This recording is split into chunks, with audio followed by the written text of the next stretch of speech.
Stop! There's a train coming. Hold on. Got to wait for the train to pass. Why am I doing this? Why am I holding a stop sign? Because this is our crossing shanty.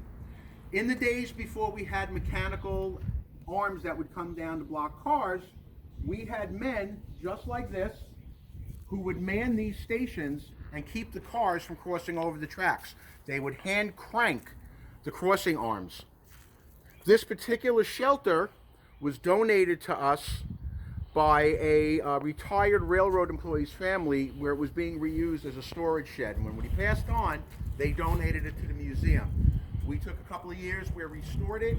You'll notice that we have the window closed up on this side as we do on that side.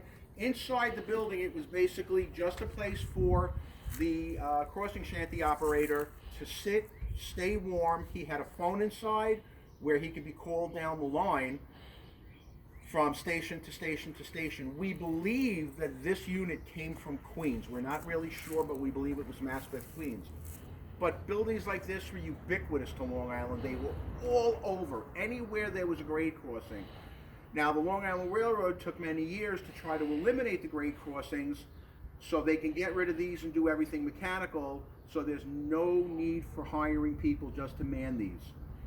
So, if you want to see what's inside, folks, you're going to have to come on down to the Oyster Bay Railroad Museum and take the tour. Have a great day.